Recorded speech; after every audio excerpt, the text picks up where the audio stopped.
I'm Tyler Austin from Gungnir Strategic. Thank you so much for watching. This is going to be part 2 into my defensive driving series. In my first part, I discussed how to figure out if someone is following you. And in this video, I'm going to talk about what to do and, quite honestly, more importantly, what not to do in the event that you figure it out or you believe someone is following you. Whether or not you use the tactic I demonstrated in part 1 or by some other means, what should you do and what should you not do when you believe someone is following you?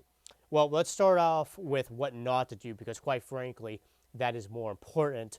And the big one is going to be you should never drive to your place of residence, i.e. where you live, whether that's your home, apartment, whatever, or to the residence of anyone that you care about, girlfriend, husband, parents' house, children's house. If you care about them, don't drive to where they live either.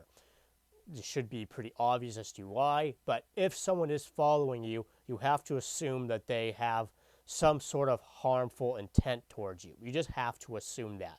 It's not always the case, but you have to assume that, and the last thing you want to do is tell the person in which is following you where you live or where someone else that you care about lives. Dumb idea for obvious reasons. Big thing also, don't ever drive to your place of work or employment or to any place in which you frequent. So don't drive to your work or to any establishment in which you frequent, whether that's restaurants, stores, etc. Again, for obvious reasons, you don't want to tell the person that is following you and who may have some sort of ill intent towards you where you work or potentially a place in which you frequent. Pretty self-explanatory.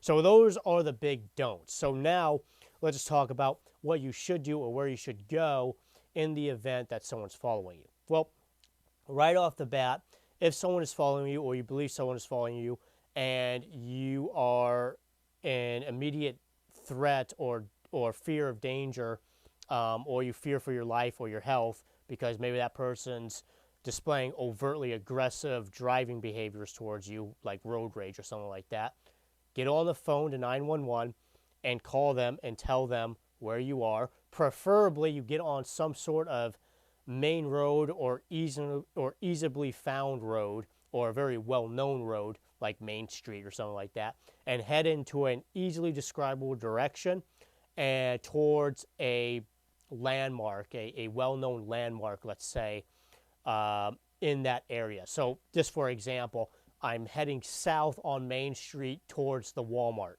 right?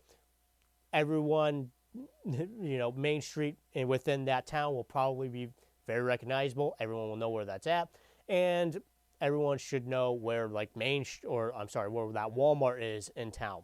Again, just using that as an example. Get on a main road and head towards a direction, preferably towards a landmark that is easily well known within that area. So that's your immediate first option, especially if someone is displaying overtly aggressive driving behavior towards you. If you don't want to call 911, another option for you is to drive to the police department in your town or within the area in which you're driving, the town in which you're driving. The big thing here is, especially if you are feeling very threatened by this person, drive to your local police department, drive literally right up to the front door and lay on your horn. This is going to get somebody's attention. If you drive up right to the main entrance of the police department laying on your horn, I can assure you that will get somebody's attention within the police department. And at the same time, unless this person is just absolutely reckless and has absolutely little regard to their future, they're probably not going to pursue you or do anything to you when you do that, unless they just don't care and they're just more than happy to get arrested to do whatever they want to do to you. But more than likely, that's going to make them depart and discontinue following you. Another option also, if you don't know where the police department is, where you're driving, another big one, if you happen to know where the local fire department is or the local ambulance services, go there and do the same exact thing. Drive up to the main entrance, right up to the main entrance, and lay on your horn.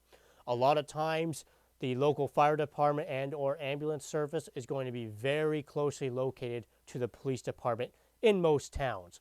And if it's not, obviously the police are going to know where the ambulance and the fire department is within town, and also those the police department and the ambulance and fire department are in constant communication, or they have a very direct line of communication with them. So if they're not if they're not immediately there, um, the firemen or the ambulance service will be able to call and get in contact with the police probably a lot quicker than even if you dialed 911. So that is another great option.